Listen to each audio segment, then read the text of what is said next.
로마서 6장 말씀 우리 봅시다. 그런즉 1절 말씀, 우리가 무슨 말하리요? 그런즉, 그러니까 우리가 어디를 먼저 봐야죠? 5장 마지막에 뭐라고 그랬냐를 봐야죠. 은혜가, 여기 보면 20절에, 5장 20절에 죄가 많은 것에 은혜가 더욱 넘친다. 잘못된 것이 많은 사람일수록 그 죄를 용서해 주면 더 기쁨이, 더 고마움이 많을 것이다. 이제 그런 말씀이에요. 그러면 우리가 하나님의 은혜를 많이 받으려면 또 죄를 많이 지어야 되느냐? 그렇게 가상적으로 어떤 분이 그렇게 질문을 할 때 사도 바울이 거기에 대한 답변을 하는 겁니다. 은혜를 더하려고, 은혜를 더 많이 받으려고, 하나님의 은혜를 더 많이 받으려고 그럼 죄를 더 많이 지어야 되느냐? 그럴 수 없다. 우리 번역에는 그럴 수 없다 그랬지만은 그런 말도 안 된다 그런 소리입니다. 죄에 대하여 죽은 우리가 어찌 그 가운데 더 살리요? 여러분들이 이 구절을 보시면서 죄에 대하여 죽었다, 이게 무슨 뜻인가? 거기에 대해서 궁금증이 없었다고 하면 죄송하지만 여러분들 성경 안 본 겁니다. 다시 말씀드려요. 하나님의 말씀, 이건 하나님의 말씀이에요. 여러분들 제 말 안 믿으시는 모양인데 저는 안 믿으면 제 얘기로 여러분들 설득할 수 없잖아요. 9장 19절 한번 봅시다. 한번. 로마서 9장 17절. 성경이 왜 그렇게 중요하냐? 이 성경이, 이 책이 왜 중요하냐? 9장 17절 말씀, 바로에게 누가 말했어요? 누가 말했어요? 성경이 말해요? 이 책이 말합니까? 성경이 바로에게 말하기를. 그건 무슨 의미예요? 성경은 즉 하나님의 말씀입니다.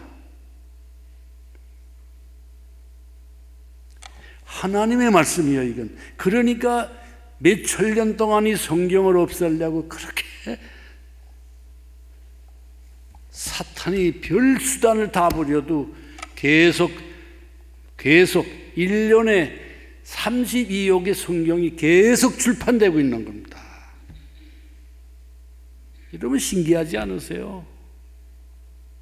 이 성경이 이루어지기까지는 대략 한 35명의 인간을 하나님이 도구로 사용하셔서 그분들에게 감동을 주셔서 하나님이 원하시는 글을 쓰게 하셨어요. 35명 나지 36년, 저자를 모르는 분도 있는데 그 기간이 1500년가량입니다. 제일 먼저 기억된 것이 아마 우리 욥기라고 보는데 거기서부터 예수님 세상 떠나신 지 십자가상에 돌아가시고 부활하시고 승천하신 지 한 60년도 살다가 세상을 떠난 사도 요한이 요한계시록을 쓰기까지 1500년의 기간이요. 그게 이 성경을 하나님의 영광을 받아 기록한 사람들은 나라도 다르죠. 산 시대도 다르죠. 한 번도 서로 만나보지 못한 분들이 대부분이에요. 그런데 여러분들 어떻게 창세기에서부터 요한계시록까지 흐르는 맥이 같을 수가 있겠어? 여러분 도대체 이게 무슨 책인지 궁금하지 않으세요?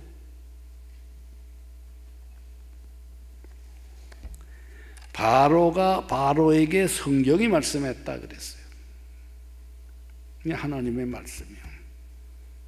제 사명은 여러분들에게 하나님의 말씀을 전해드리는 겁니다. 임태권이 얘기하려는 게 아니에요. 여러분들이 제 얘기 무슨 그렇게 필요하겠어요? 자, 우리 로마서 6장으로 다시 돌아가서 그러면 하나님의 은혜를 많이 받으려면 죄를 더 많이 지자 그러는 사람이 있다고 하면 어떻게 되느냐? 바울이 가상적인 그런 질문을 생각하고 답변하는 게 그럴 수 없다. Never. 왜? 우리는 죄에 대하여 죽었다. 그건 무슨 소리요? 죄는 반드시 형벌이 있습니다. 법이 없으면 죄 없어요. 이 고속도로 70마일로 운전하라 하는 법이 있기 때문에 80마일로 가면 티켓을 받아요. 아마 여러분들도 경험한 분 계시겠지만 저 언젠가 한번 독일 갔을 때 오토반 이제 고속도로를 달려봤는데 거기는 없어요. 스피드 리밋이 없더라고. 제가 이제 빌린 머시디 벤츠 타고서 한 190마일인가로 한번 달려봤는데 신납니다. 근데 그건 아무리 달려도 괜찮아요. 왜? 법이 없으니까 마일 마음대로 달려도 돼요. 법이 없으면 죄가 없어요. 법이 있으면 죄가 있습니다. 그런 법을 우리에게 왜 주셨느냐? 법은 쉽게 말하면 자동차의 브레이크요. 성경은 우리로 하여금 브레이크 걸어주는 책입니다. 여러분 한번 생각해 보세요. 아무 제재받지 않고 내가 하고 싶은 대로 한다. 그런 세상이라 그러면 세상이 점점 좋아질까요? 나빠질까요? 각자가 다 마음대로 하고 싶은 대로 다 해요. 그냥 어떻게 될까요? 소위 이건 상상도 할 수 없는 거죠. 케오스, 그냥 전질 겁니다. 법은 우리로 하여금 내가 어떤 인간이고 내 한계성이, 내가 한계가 어디까지인지를 우리에게 보여주는 것이 우리 법이에요. 그런데 죄는 형벌이 있어요. 죄에 대해 죽었다는 말은 우리가 예수를 믿음으로, 그 다음에 이제 세례가 나오는데 세례 받아서 우리가 하나님 앞에 자녀가 되고 우리가 구원받는데, 세례를 받은 사람에게는 죄의 형벌에서 우리는 면한 사람들이야. 형벌과 상관이 없어요. 그게 죽었다는 말입니다. 죽는다는 말은 성경에서 관계가 끊긴다는 말이에요. 성경에는 죽음의 세 가지 종류가 있어요. 하나는 우리가 보통 말하는 죽음.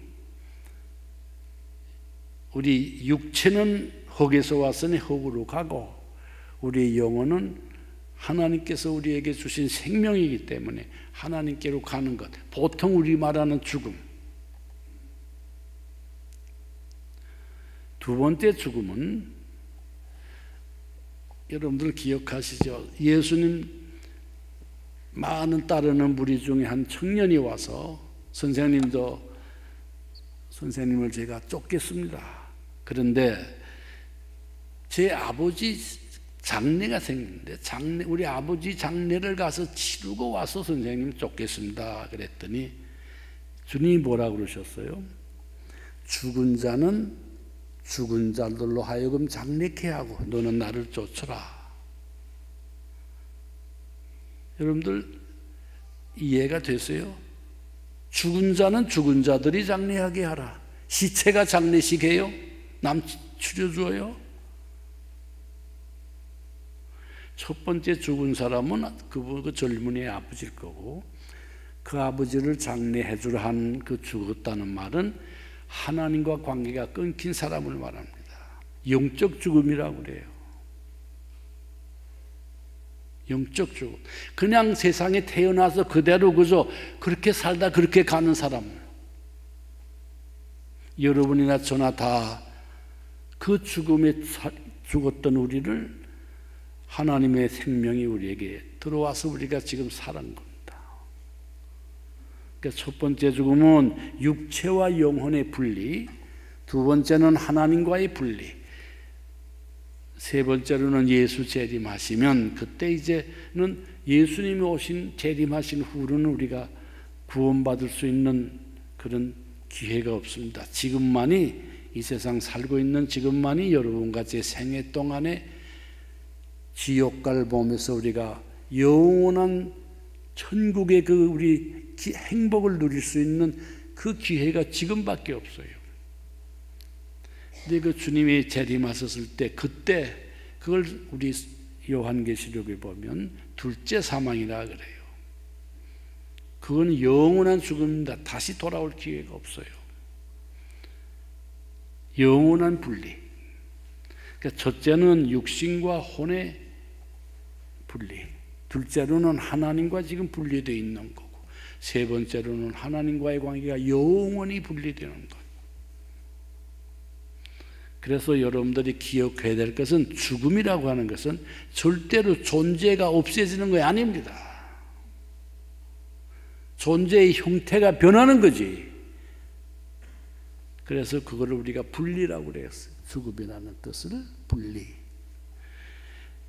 죄에 대하여 죽었다 하는 말은 죄로 인해서 받을 형벌에서 우리는 자유로워졌어요. 이럴 때 여러분들은 아멘이 나와야 돼요. 사면 받았어요, 우리가. 어떻게 사면 받았느냐 하는 얘기가 그 다음에 나와요. 자, 보세요. 우리 2절 봅시다. 그럴 수 없느니라. 다 같이 죄에 대하여 죽은 우리가 어찌 그 가운데 더 살리요? 그렇죠. 죄와 관계 우리는. 그런데 사실은 우리가 관계를 끊고 사는 게 아니죠. 3절 봅시다. 다 같이. 무릇 그리스도 예수와 합하여 세례를 받은 우리는 예수님의 죽으심과 합하여 세례 받은 줄을 알지 못하느냐? 알지 못하느냐? 여러분들 세례 받으셨죠? 우리는 이 장로교에서는 이제 그 스프링클러를 해서 그냥 머리 위에 이제 물 이렇게 방울로 합니다만은 원래 이 세례는 물에 들어가서 그 다음에 다시 물에서 나오는 침례를 이제 말합니다. 그래서 우리 장로교 예배 모범에도 본인이 꼭 침례를 원하면 침례 줄 수 있느니라 그래요. 사실은 침례 받으면 아마 좀 더 그 침례 세례의 의미를 더 확인할 수가 있을 겁니다. 확실히 지금 이렇게 머리를 숙인 후에 저희가 물방울 떨어지는 것보다. 그래서 침례교에서는 이 침례를 꼭 받아요. 그래서 장로교의 교인들도 이제 그 침례교에 가면 다시 또 침례 받으라고 그래요, 그분들이. 근데 저는 그 침례가 예수님도 침례 받으셨으니까. 그러나 저는 그 어떤 형식도 중요하지만 그 형식을 사건을 통해서 그 속에 주어진 그 사건의 의미가 더 중요하다고 봅니다. 이게 저희들의 태도요. 우리 기독교는 어떤 사건에 대한 그 사건의 의미, 거기서 무슨 일이 일어났는지 그 사건의 의미를 우리는 중요하게 여겨요. 그래서 여러분들 이제 성지를 순례 가면은 아마 다녀간 분들 많이 계시겠지만은 별로 솔직히 볼 거 많이는 없어요, 가면. 그 돈 벌어 먹느라고 그런지 예수님의 무덤도 두 곳이 떼다. 여기가 진짜라 그러고 여기가 진짜라 그러고. 우리는 그것에서 어떤 사건이 일어났는지 그 의미를 우리는 찾아야죠. 모든 사건은 해석을 해야 의미가 생깁니다. 사건에 대해서 똑같은 사건도 그 사람이 어떤 입장이냐에 따라 사건의 의미가 달라요. 왜? 해석을 달리 하니까. 저희들은 3.1운동을 정말 우리 민족이 독립을 원해서 외쳤던 그런 정말 잊을 수 없는 그런 사건으로 보는데 일본 교과서를 한번 보니까 조선 폭도들이 폭동 일으킨 날이라 그렇게 기록했어요. 같은 사건이지만 누가 어떻게 보내냐에 따라 다른 겁니다. 그러면 예수 믿는다는 말은 어떤 초점으로 우리가 모든 사건을 해석해야 되느냐?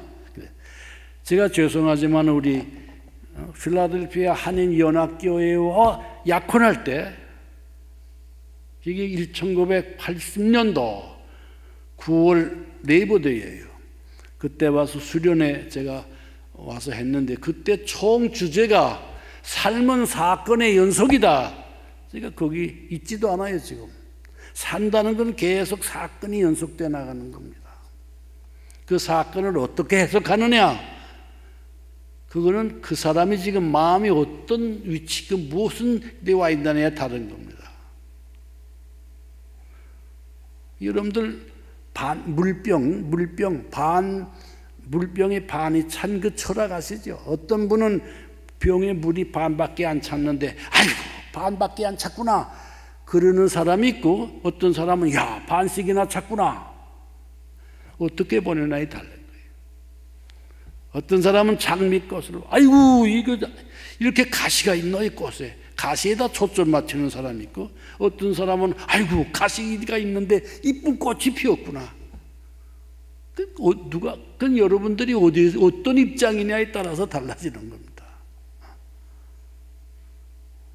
오늘은 정말 만사를 제쳐놓고 집회 가서 교회 가서 예배 드리면서 말씀의 은혜 받아야 되겠다. 거기다 의미를 주는 분들은 이 자리에 오신 분이요.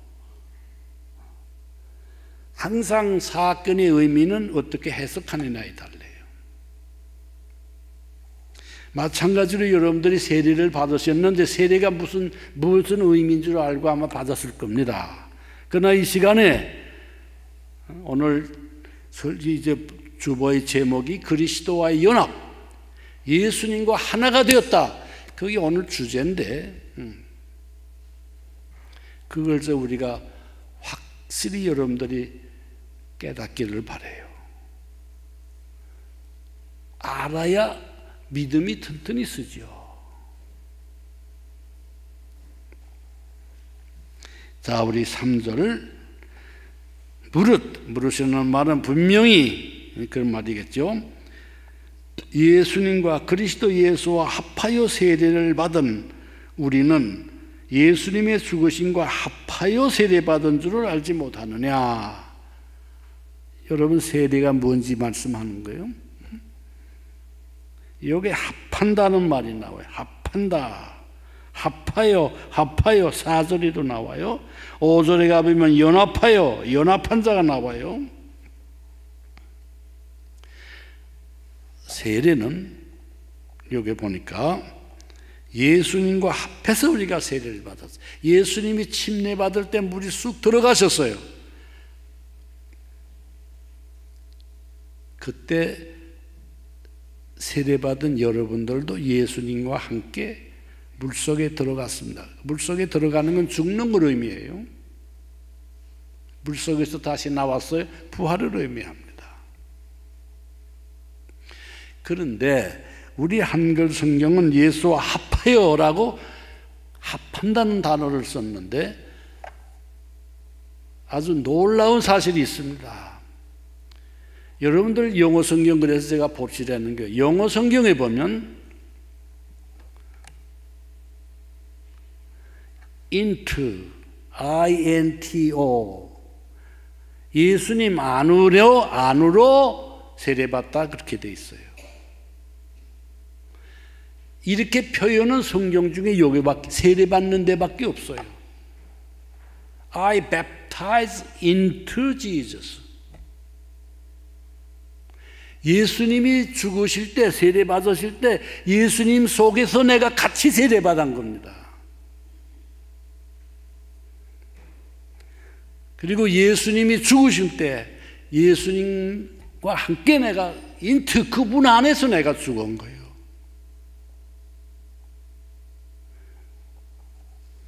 아무 감동이 없었어요. 어떻게 너무 엄청나서 그러세요? 아멘. 다시 우리 깨달아야 돼요. 내가 받은 세례가 뭐냐? 어제 총 주제가 다시 밝히 보게 하소서. 막연하게 믿지 마시고, 이왕 여러분들 여기까지 왔으니 이왕 믿는 바에는 좀 철저하게 이 말씀에서 감격이 있어야 될 거 아니에요.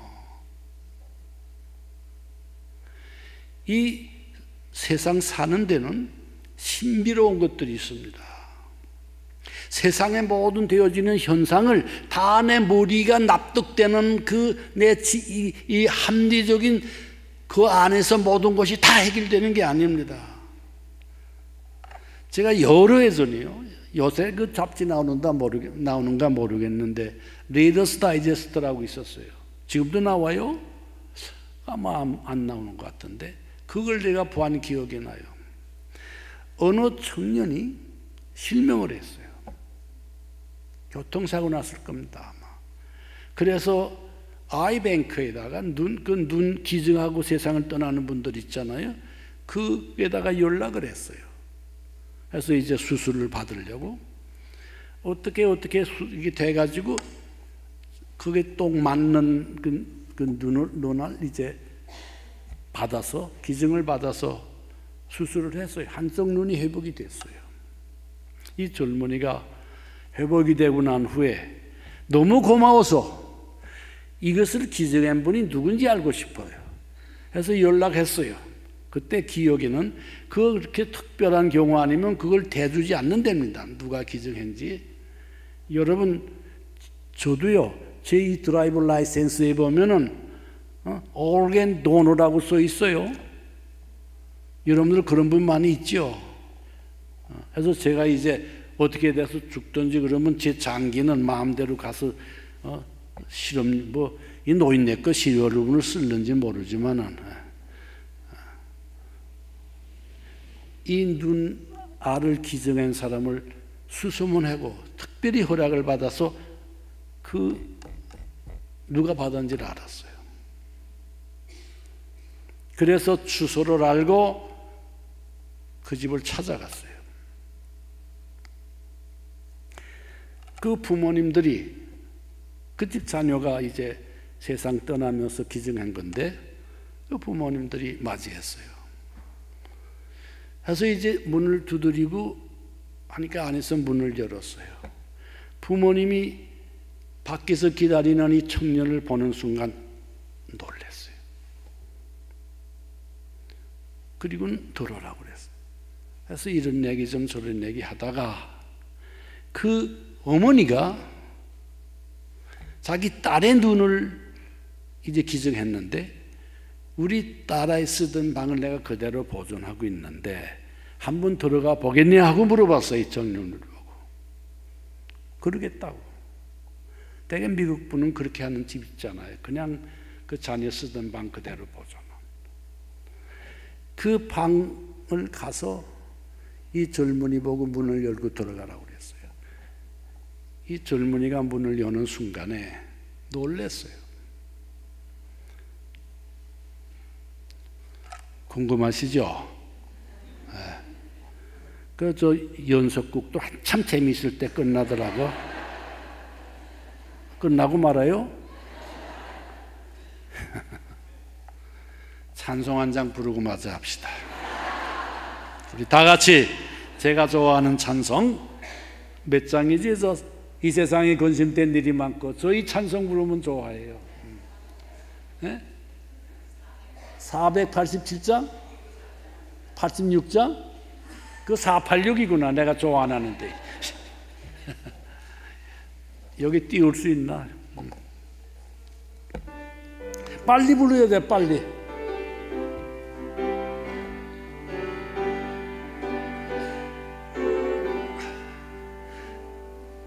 이 세상에 근심된 일이 많 참 평안을 몰랐고 평안을 낳구나. 아멘. 내 주 예수 나로라 부르시니 그 평안이 되리로다. 아멘. 주 예수의 구원의 은혜로다. 주 예수의 구원의 은혜로다. 참 기쁘고 즐겁구나. 그 은혜를 영원히 누리겠네. 더 평안히 이 세상에 권고한 일이 많고 이 세상에 권고한 일이 참 쉬는 날 없었구나. 쉬는 날 없었구나. 내 주 예수 날 사랑하시오니 날 사랑하시오니 곧 평안히 쉬리로다. 주 예수의 구원의 은혜로 아멘. 정결고 즐겁구나. 아멘. 은혜를 영원히 누리겠네. 곧 평안히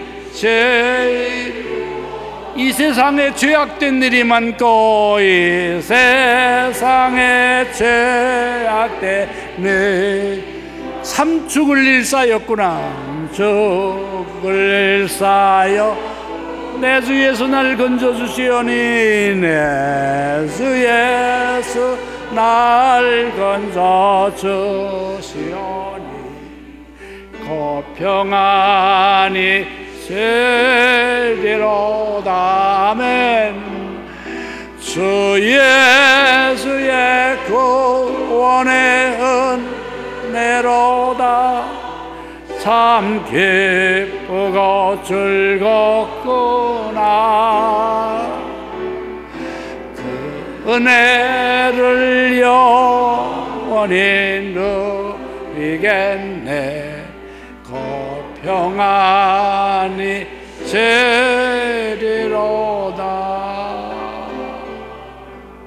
아멘. 제가 울면서 부르던 찬송이라고 그랬죠. 지금도 찬송 부르면 제가 한참 고생할 때 제가 아마 깡통 들고 거지 들고 함께 바보 돌아다녔다는 건 상상 못할 겁니다. 구원선이라고 하는 거지들 수용소가 있었어요. 전도하는 그 김예근 선생이 이제 자기 있는 재산 다 털어서, 그분이 부자였는데 지금도 있지 않아요. 주님 부르심에 응답하시고 주님을 믿게 된 후에 이제 거지들, 그 6.25 직후에 거지 많았어요. 제가 하도 갈 데가 없어서 이남에 나오니까 전 아무도 없잖아요. 제일 어려운 게 머무를 곳이 없는 거예요. 그러던 임태권이가 이 시간 설교합니다. 이 기적 아니요. 그때 온 국민이 코는 왜 이렇게 많은지, 그저 코 얼마나 많이 흘렸어요. 이거 젊은 언니 오빠들은 몰라. 그 한국 사람 코는 좀 반죽이 됐던 것 같아. 두 줄 타고서 싹 내려왔다 하고 들여 마시면 헷갈리지도 않고 싹 제 줄 잘 타 올라가요. 이런 얘기하면 성경구절 얘기할 때보다 더 좋아해. 얘기하시오. 하도 일용해가지고요. 여기는 방수제요. 비가 와도 여기는 안 젖어. 웃지 마시오. 그러면서 여러분들 조상 선배 부모님들이 나라 일으킨 겁니다. 딴소리들 하고 있어요. 그때 미국에서 와 도와주지 않았으면 어떻게 됐겠어? 지금 양키고, 아이고, 은혜 잊은 민족, 은혜 잊은 사람 복 못 받아요.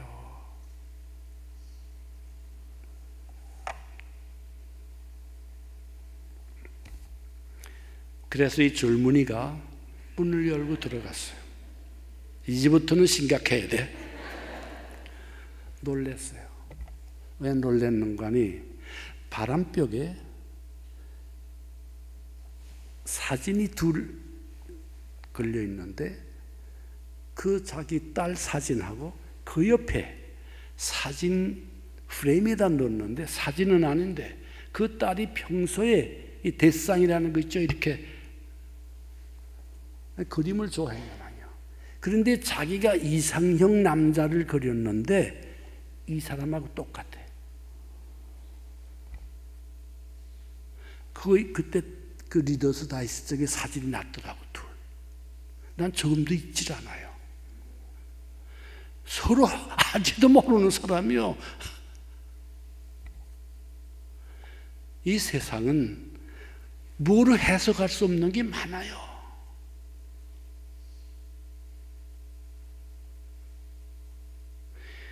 삼위일체 한 하나님이신데 또 삼위가 계세요. 성부, 아버지, 아들, 성령님. 어떻게 보면 하나가 셋이고 셋이 하나예요. 이거 아무리 이론적으로 우리가 해석할 수가 없습니다. 신비로운 겁니다, 이거. 예수님은 완전한 사람이신데 또 완전한 하나님이세요. 이거 신비로운 거예요. 예수님이 내 안에 계시고 내가 예수님 안에 계신다.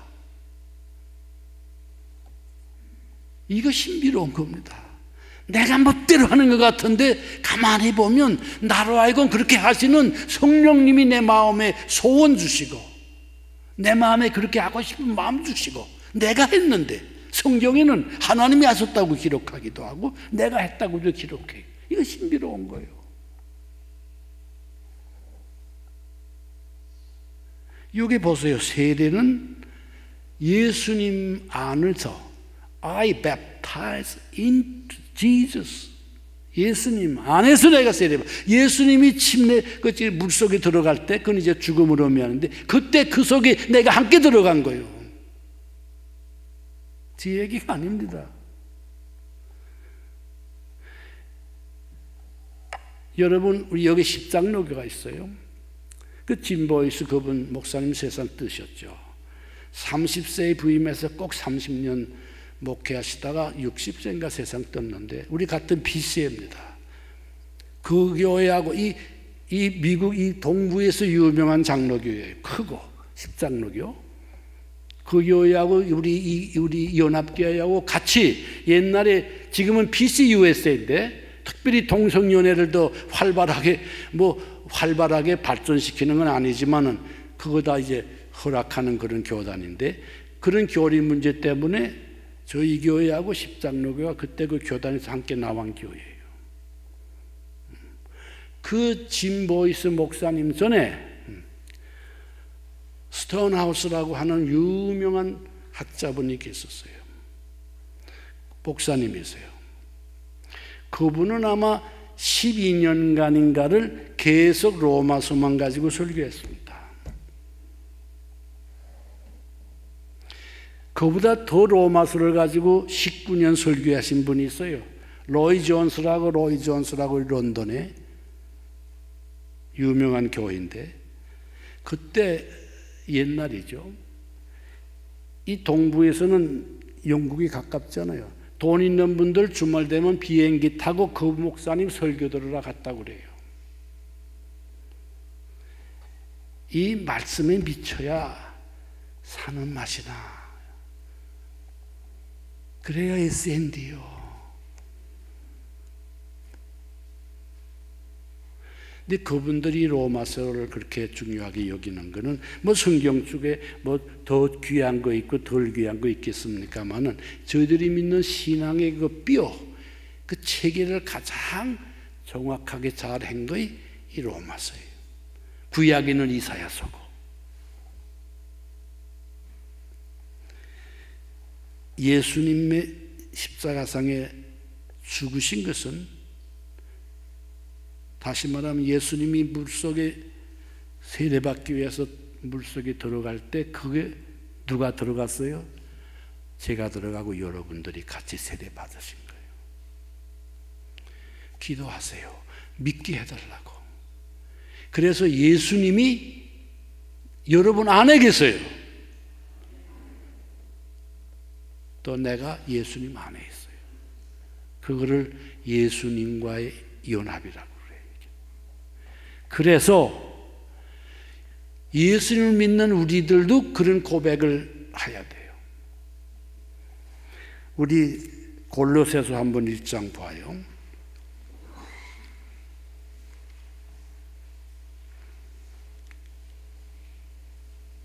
골로새서 1장 29절. 어제보다는 성경 보시느라고 머리를 숙인 분이 좀 수가 많아졌어.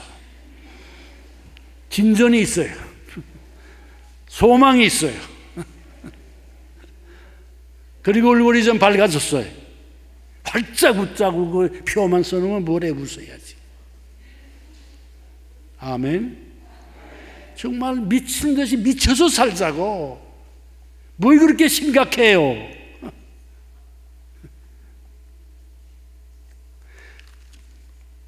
자, 골로새서 1장 마지막 절. 골로새 교회를 향해서 바울이 쓰는 편지요. 뭐라고 그래요? 이를 위하여, 무엇을 위하여? 28절에 보니까 예수 각 사람을 그리스도 안에서 완전한 사람으로 세우려고, 즉 신자를 만들려고, 예수 믿는 사람 만들려고 내가 애를 쓰는데, 이렇게 내가 애 쓰는 것을 위해서 29절에 이를 위해서 어떻게 해요? 나도 내 속에서 능력으로 역사하시는 이에 그 역사를 따라서 힘을 다한다 그랬어요. 우리 한글은 주어를 읽은 다음에 마지막을 먼저 읽어야 뜻이 확실해져요. 그러니까 한국말은 어떤 분이 연설할 때 주어 나는 그런 다음에 중간에는 주무셔도 돼. 그리고 마지막에 가서 입니다, 아닙니다 그것만 들으면 돼. 반면에 영어는 주어 다음에 인의 동사가 나오고 목적어가 나오니까 첫 부분 들은 다음엔 영어는 자도 돼요. 그래서 우리말은 여러분들 항상 주어 다음에는 중간 거는 잠깐 뒤로 미루고 마지막을 갖다 붙여야 뜻이 분명해져요. 29절도 그렇잖아요. 나도 그 다음에 무엇을 붙여야 돼요? 힘을 다하여 수고한다. 그렇죠? 그럼 어떻게 수고하느냐? 그 내용이 내 속에서 능력으로 내게 힘을 주시는 그분의 힘으로 의해서 내가 힘쓴다 그랬어요. 여기 두 사람이 일하고 있는 거 아니에요? 아멘? 그럼 아멘 많이 하다 조상이 어떻게 됐나? 자, 빌립보서 저 혼자만 그 신나 떠들지 말게 해주세요. 나 피곤해 그러면. 나 그러면 오늘 설교하고 내일 하고는 안 할 거예요. 그러면. 공갈치고는 좀 질이 그렇게 낮지 좋지 않지. 또 한 거 찾아봅시다. 예수님과 나와 여러분 속에 예수님이 계세요 지금. 어떻게 예수님, 우리 안에 계신 예수님이 어떻게 일하시는지 그건 좀 이따 말씀하실 거예요.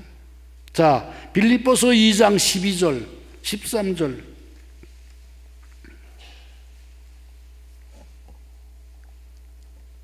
(2장 12절) 다 같이.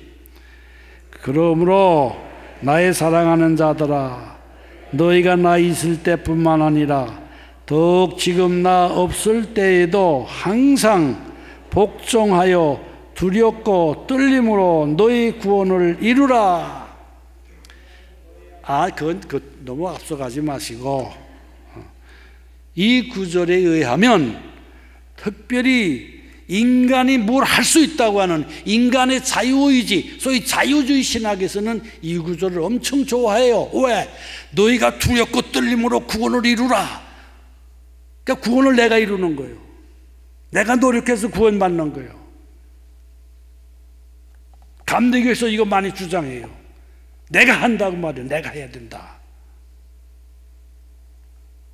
이게 소위 자유주의 신학이에요. 주 목사님 알지? 그럼 모르면 주씨가 아니지, 그렇지? 근데 우리가 주님을 섬기는데 많은 분들이 다른 주님 섬기는 분 많아요. 참진 이슬러 주님도 생기고 웃는 거 보니까 그분들 이상한 분이야. 참진 이슬로 알아요? 어느 분이 네 크게 했어.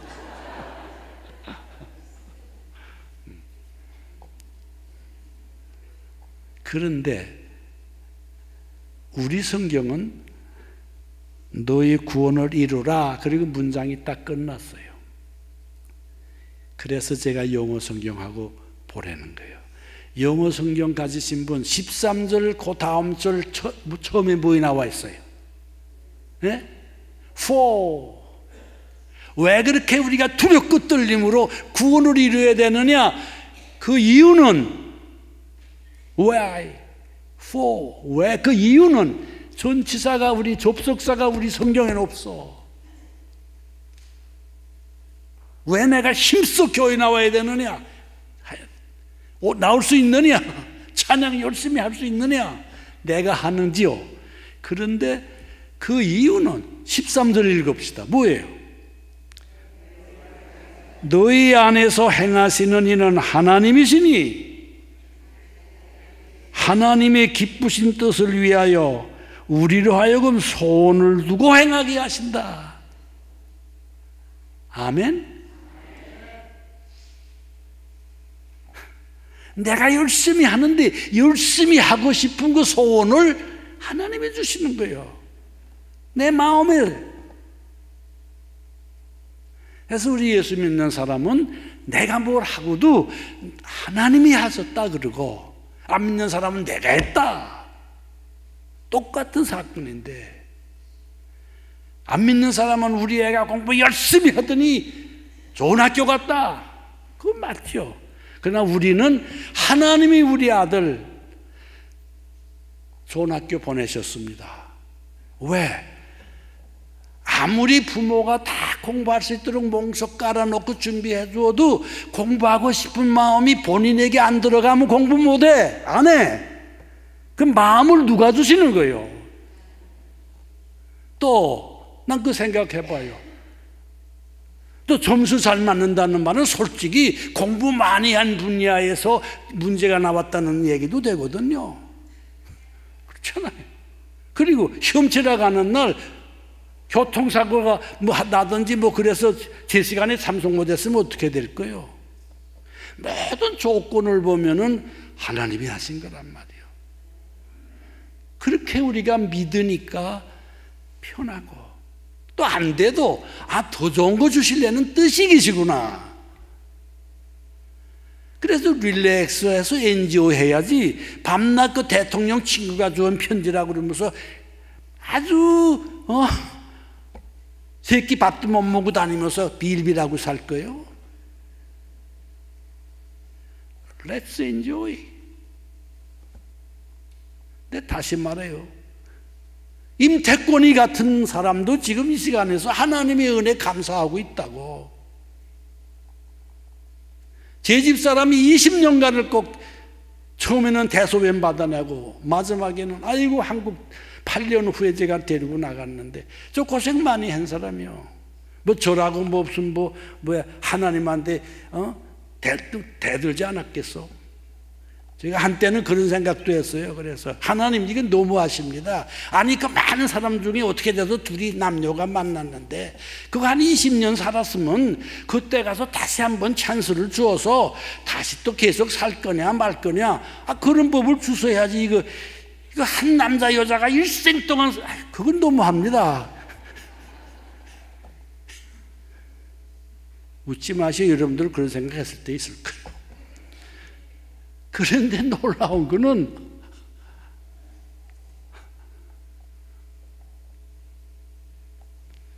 거기 또 그래도 좋아 돌아가게 돼. 우리나라만이, 우리 한국말만 있는 걸 거예요. 아니 고운정은 이해가 되는데 미운정, 아니 미운정 가진 나라 사람 어디 우리 한국 사람밖에 더 있겠어?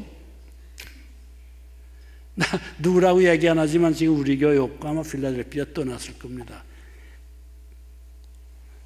부부간에 암만 해도 이건 같이 살 뿐이 아니에요. 상담도 하고 그랬는데, 그러니 목사 입장에서 이혼하셔 그럴 수는 없는데 마음으로는 이혼하는 게 낫겠어. 그러나 그거 기도해서 같이 살라고 이제 그러고 했는데 결국은 이제 해집대다 해줬어요. 우리 교회는 안 나오죠 그때. 그런데 한 번 또 어떻게 만났어요. 그 부인 되는 분. 그래서 요새 어떻게 지내냐고 그랬더니 괜찮대. 그래서 애기 아빠 잘 있느냐 그랬더니 예 그런데요, 아이고 풍문의 소식 들으니까 이렇게 몸이 좀 아프다고 그런다요. 그래서 반찬 해가지고 매일 찾아서 갖다 주고 온대. 아니 해줬으면 해줬지 또 왜 반찬을 왜 또 해가지고 가. 그러더니 그 후에 보니까 다시 합쳐서 살아. 별거 없어요. 우리나라 말에 미안합니다. 우리나라 우더런들이 년 놈은 한 너쿨에 걸린다 그래. 뭐 나 보긴 남 보기 괜찮은 것 같지. 다 그렇고 그렇더라. 그러니까 딴 생각 절대 하지 마시고 당신은 하나님이 주신 나의 보배야 그 있죠 이러면서 하는 거 하나님 주신 선물.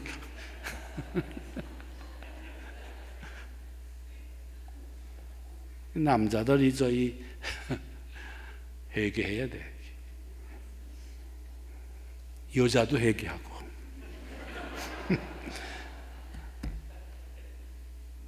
여러분들 웃지만은 기억하셔야 돼요.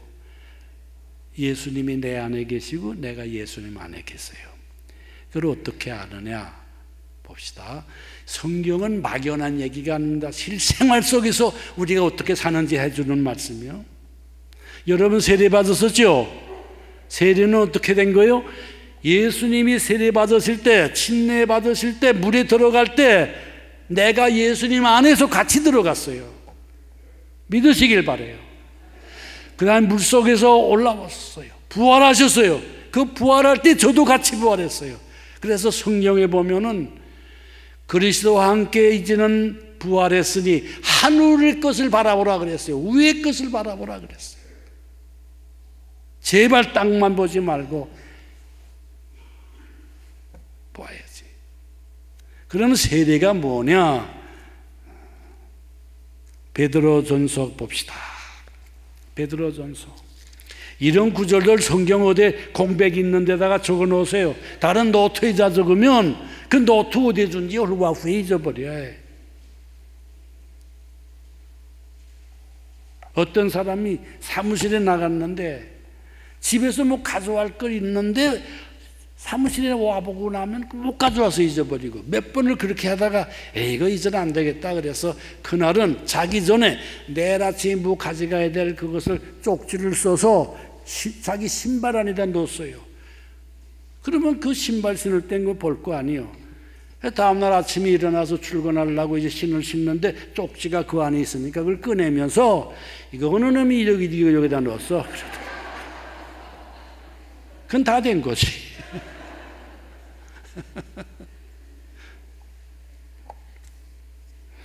그럴 뿐은 우리 연합교회 식구는 한 사람도 없습니다. 저는 믿어요. 왜? 연합교회 교인이거든. 이게 보통 교회예요. 정말이요. 옛날엔 죄송하지만은 옆에 따로 의자 놓고서 앉았어요. 근데 왜 빈자리가 있어 이거? 다 어디 가셨어? 누구 잘못이요?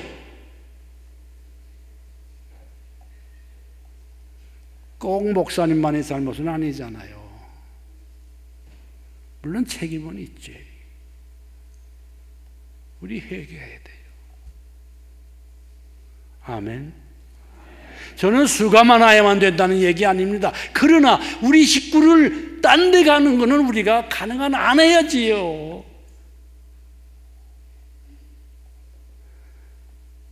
그러나 우리에게는 또 소망이 있어요. 하나님이 하십니다. 사도행전에는 교회가 부흥했다는 말을 어떻게 표현했냐면 하나님의 말씀이 흥황하더라 그래요. 아, 그 교회 가니까 정말 하나님의 말씀을 들을 수 있더라.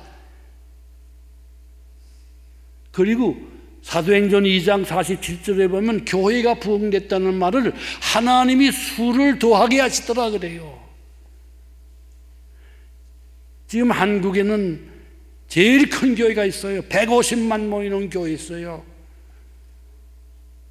들어보셨어요? 150만.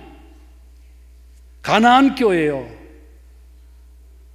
가나안 거꾸로 해보시오.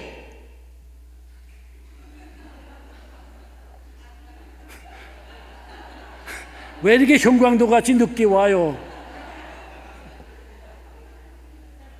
안 나가는 교인이 150만 가량이에요, 지금 한국에. 대부분 그분들이 예수님이 싫어서가 아니요. 교회가 싸우니까 싫어하는 거예요, 싸우는 거. 제발 싸우지 마라. 여러분 자식 키워보잖아요. 무지일 속상해요. 자식끼리 싸울 때 얼마나 속상해요.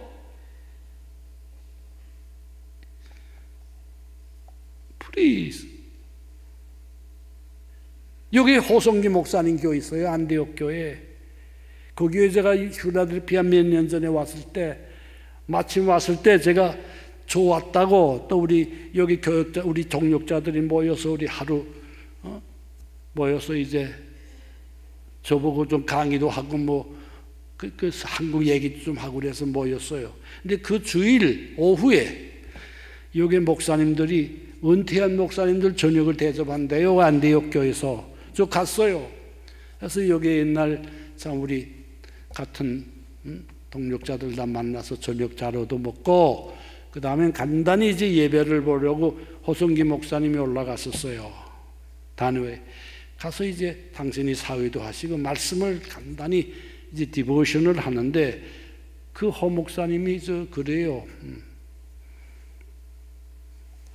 당신네 개척교회 창립 예배 때 강사 목사님이 오셨는데, 그 강사 목사님이 하신 말씀을 자기는 기억하고 최선을 다하느라고, 그 강사 목사님이 딱 3분 설교하고 내려갔었는데, 그 목사님이 올라오시더니 잠자고 좀 있다가 좀 조용하더니, 교우 여러분 싸우지 마시오. 안 싸우면 부흥합니다. 그러고 내려가더래. 그 말이 그렇게 기억된데, 그 얘기를 해준 분이 요 앞에 앉아 계십니다. 그런데 저를 지목하는 거예요. 제가 잊었는데 제가 그때 갔던 모양이요. 창립 예배 때. 저 그렇게 짧게 해가지고 인기 많이 얻은 적 있어요. 지금은 이 늙은이가 되니까 그런지 말이 많은데, 싸우지 말아야 돼요. 주님을 생각하셔야지. 주님 피를 흘려서 하신 교회.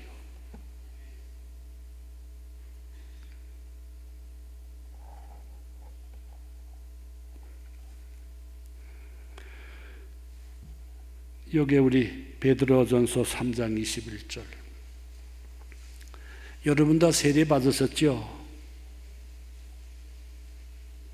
세례 받으셨죠? 다. 세례가 뭔지 말씀을 드려요. 21절. 다 같이 시작.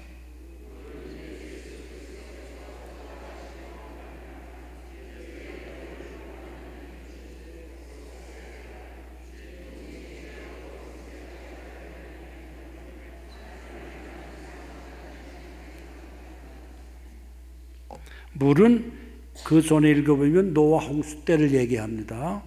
노아 홍수 때 노아의 식구 8명이 물에서 구원받았죠.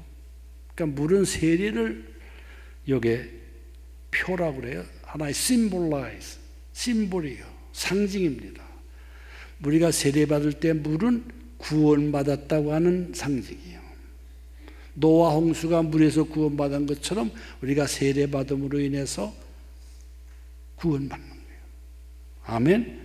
구원받은 편이 더러운 것을 씻겨내는 그런 물로 하는 그런 게 아니라, 그 다음에 중요해요. 세례는 뭐예요? 선한 양심이, 두 번째는 하나님을 향하여 찾아가는 것이라. 다 같이 한번 읽고요. 시작. 선한 양심이 하나님을 향하여 찾아가는 것이라. 그런데 원래 뜻은 이렇게 됐어요. 선한 양심이 하나님을 향해서 하나님에 대한 우리의 반응이다, 그렇게 돼 있어요. 세례받는 순간부터 우리의 모든 삶의 초점이 하나님께 있습니다. 아멘. Towards God, 하나님을 향하여. 양심이. 불행히도 한국교회가 신앙 얘기는 많이 해요. 믿어라, 믿음 얘기는 많이 하지만 양심 얘기는 안 해요. 성경은 양심과 신앙은 동전의 양립 같아서 신앙이 있다면서 양심 구심 제대로 작동 안 하는 건 신앙 아니에요. 하나님이, 성령님이 우리에게 임하셔서 내게 지금 함께 계시잖아요. 그분이 저를 통해서 무엇을 통해 말씀하시겠어? 양심을 통해서 말씀하세요.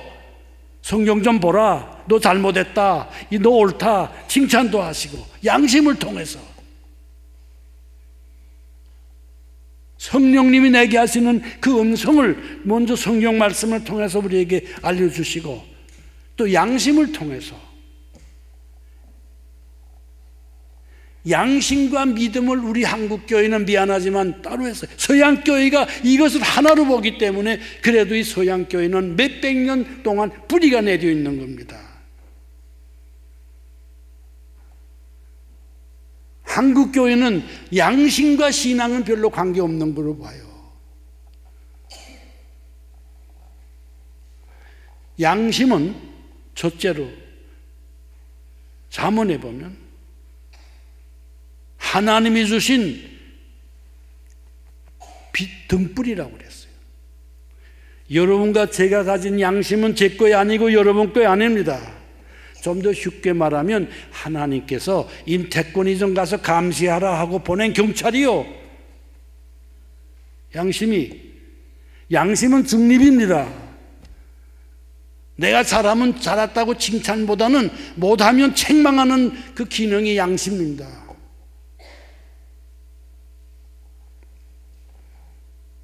양심, 경찰이요.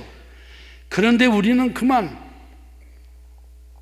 뇌물을 가지고 양심 한 대 가서 내 편 만들어서 경찰을. 그래서 양심이 처음에는 잘못하면은 두근두근하게 만들다가 얼마 지나면 양심이, 야 그래 내가 좀 도와줄게. 왜냐하면 뇌물 먹고 나서 이제 내 편이 되는 거거든. 뭐 별 수 있냐, 다른 사람들 다 그렇게 하더라. 그래서 성경에는 양심을 세 종류로 얘기를 해요. 더러운 양심이 있어요. 더러운 양심 뭔지 아세요? 조폭들 있죠? 사람들 불법으로 돈을 벌어 가서 어디 뭐 은행을 털든지 뭐 나쁜 짓에서 돈 벌어 해요. 조폭들. 그 다음에 그 돈을 가지고 나눠 가질 때는요, 그 사람들도 야 우리가 양심대로 나눈다고 그래요. 그 더러운 양심이요.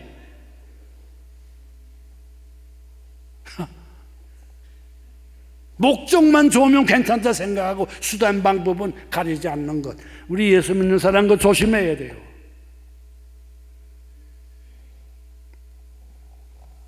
두 번째로는 더러운 양심이 있어요. 더러운 양심이 있어요. 그리고 또 하나는 화인 맞은 양심이라고 있어요. 여러분 옛날 우리 어머니랑 기억나는데 뜨거운 냄비니 냄비나 제대로 있었습니까? 그 뜨거운 것도 이렇게 그냥 왜냐면 하도 뜨거운 거 많이 만지고 그러면 이게 마비가 돼서 화인 맞잖아요. 자꾸 나쁜 일 하다 보면 그것이 습관화돼 버려요. 감각이 없어집니다. 교회 한 줄 빠지죠. 빠지면 계속 다음부터 나와야지, 안 나오면 빠져버리고 말아요.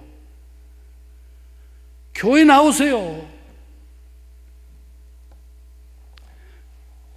요새는 몰라요. 우리 이민 처음 초기 때, 다른 때는 시간이 서로 바빠가지고, 저도 학생 때 제 집사람도 일 가고 또 저는 밤에 또 이제 또 나가야 되고 그래서 서로 만날 시간이 없어서 쪽지에다가 그 사람이 식탁위에다가 뭐 반찬 해놨으니까 먹으시오 그러면 또 그러면서 지내다가 주일날은 서로 만나는 시간이잖아요.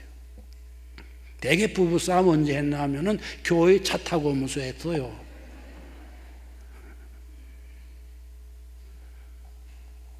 제가 아는 이 교회 장로님도 난 누구라고 얘기 안 하지만 예수 안 믿던 분인데 그 사모님 교회에다 떨어뜨려 놓고는 그 다른 데 가서 뭐 하다 왔는지 모르지만 와서 데리고 가고 그랬대요.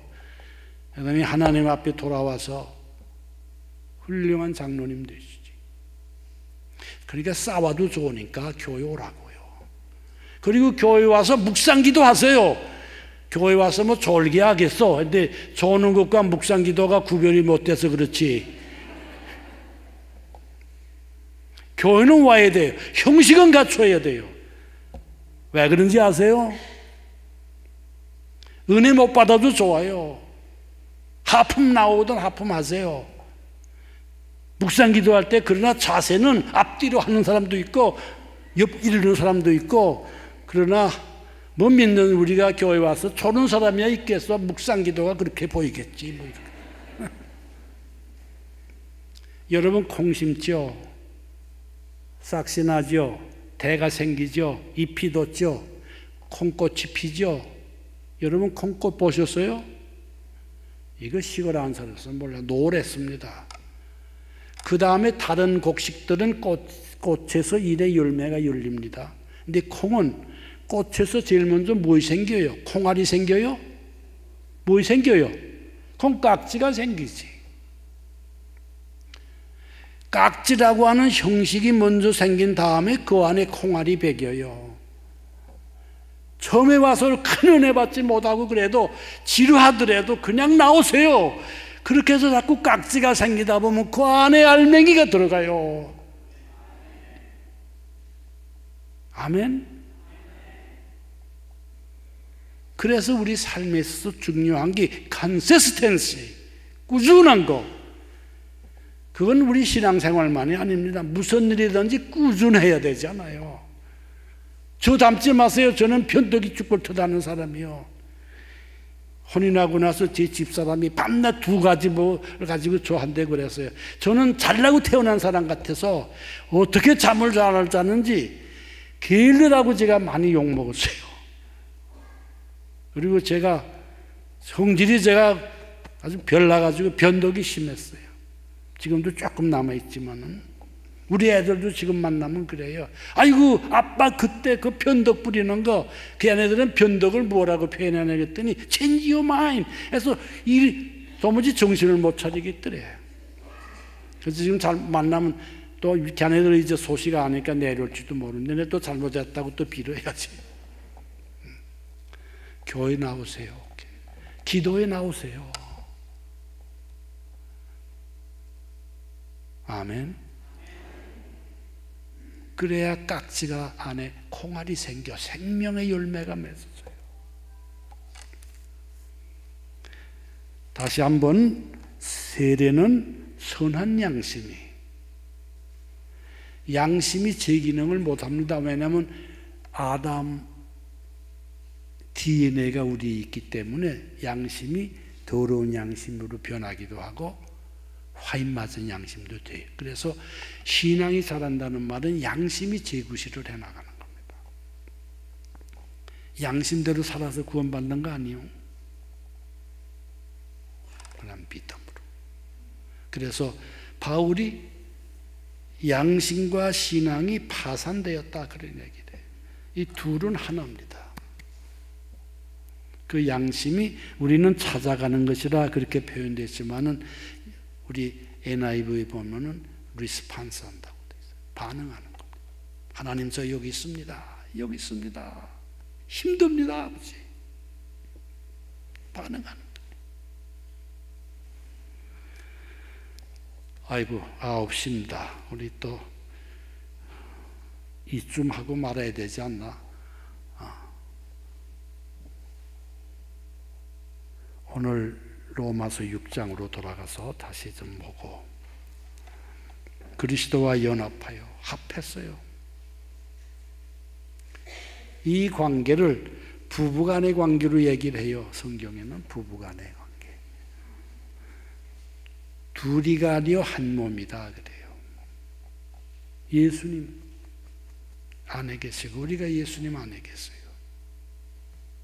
이 신비로운 관계입니다. 6절 말씀 뭐라고 그랬어요? 우리가 알거니와 우리 옛사람이 예수와 함께 십자가에 못 박힌 것은 죄의 몸이 멸하여 다시는 우리가 죄에게 종노릇 하지 아니함이라. 이 시간 간단히 로마서 전체는 얘기 못하지만 로마서 1장서 3장 20절까지는 예수 믿기 전에 우리의 모습을 쭉 기록한 겁니다. 쉽게 말하면 진단한 겁니다. 여러분, 훌륭한 의사분은 어떤 분이세요? 제일 먼저 진단 바로 해야죠. 두 번째로는 아주 알맞는 약 처방을 하셔야죠.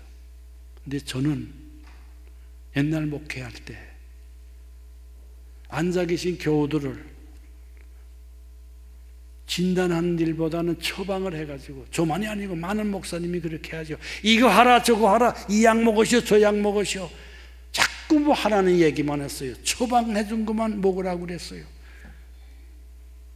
근데 처방은 진단이 바로 된 다음에 해야 될 거 아니에요. 그럼 인간을 처방했더니 뭐냐, 여러분과 저 처방한 결과가 나왔어요. 그게 3장 9절입니다.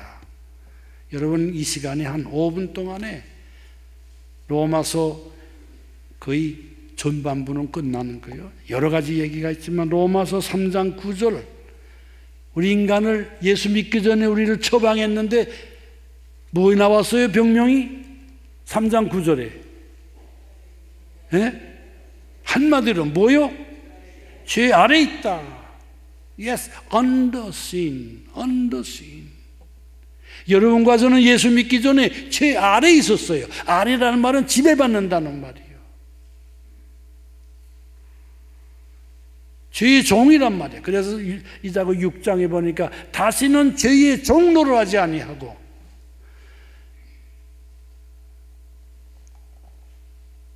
이것을 해결해 주셨어요.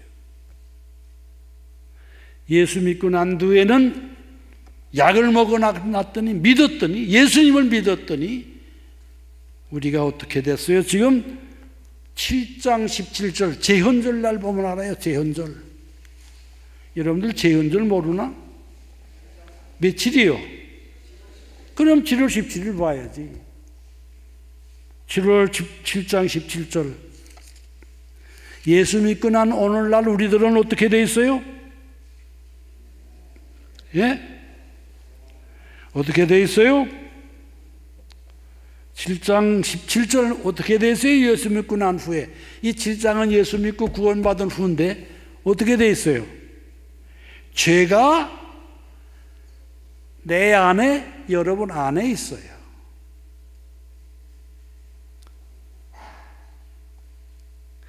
가만히 생각하세요. 예수 믿기 전에는 우리가 죄의 지배를 받았어요. 죄 아래 있었어요. 예수 믿고 난 후에는 죄가 우리 안에 있어요. 머물고 있어요. 왜? 육체를 가진 이상은 죄와 관계를 끊을 수가 없어요. 세상 사는 동안. 죄가 우리 안에 있어서 이따금씩 저를 와서 공격을 해요. 마치 유엔군이 북진하니까 서울이 회복되어서 다시 대한민국이 서울이 되었지만은 미처 후퇴하지 못한 이 인민군들이 지리산에 올라가서 그 공비가 된 것처럼 예수 믿고 난 후에도 우리 속에 죄가 있어서 이따금씩 공격을 해요. 그러나 지배는 못해요. 왜? 우리 어제 저녁에 알아본 것처럼 우리는 계속해서 죄를 짓도록 성령님께서 허락하지 않으시니까. 예수 믿기 전에는 다시 한번 under sin, 죄의 지배를 받았어요. 예수 믿고 난 오늘날은 sin in us, sin in you. 그래서 우리들에게는 안 믿는 사람과 다른 특징 하나가 있어요. 갈라디아서 봅시다. 5장 5.16 다음 날. 5.16 다음 날이면 어디요? 5장 17절 봐야지. 자, 5장 17절 갈라디아서. 죄가 우리 안에 있기 때문에 육체의 소욕, 여러분들이 바울 서신을 보실 때 특별히 조심하실 것은, 기억해야 될 것은 육체, 육신 그러거든 무슨 뜻인지 잘 모를 수 있는데 이 몸뚱이를 말하는 게 아니고 본성, 죄를 질 수밖에 없는 본성을 여기 육체라고 그래요. sinful nature. 그렇게 태어난 거예요, 우리는. 아까 얘기했죠. 남 미워하는 거 공부 안 해도 잘해요. 거짓말 공부 안 해도 잘해요. 이게 본성이요. 예수 믿기 전에는 이 본성을 지배하는 것이 없었어요. 그냥 오히려 죄가 그것을 더 우리에게 도와주었어요. 그러나 예수 믿고 나니까 안에 있는 우리 성령님께서 그 죄악성, 그 본성이 나오면 그걸 누르고 못하게 해요.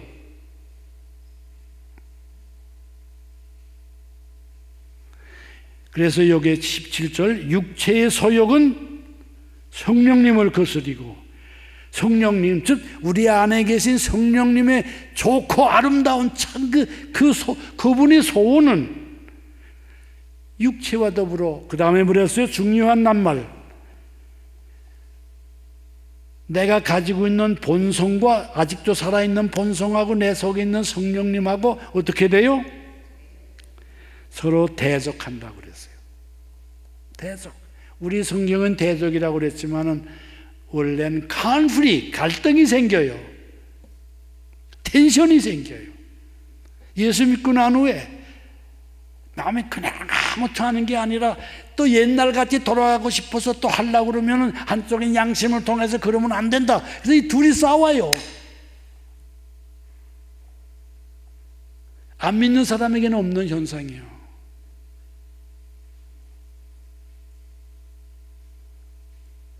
그러는 가운데 신앙이 점점점 자란다는 말은 이쪽 것은 점점점 약화가 되고 세상을 떠날 때에는 이쪽 것이 더 성령님의 뜻이 더 우리 마음속에서 많이 이루어지겠죠. 아멘.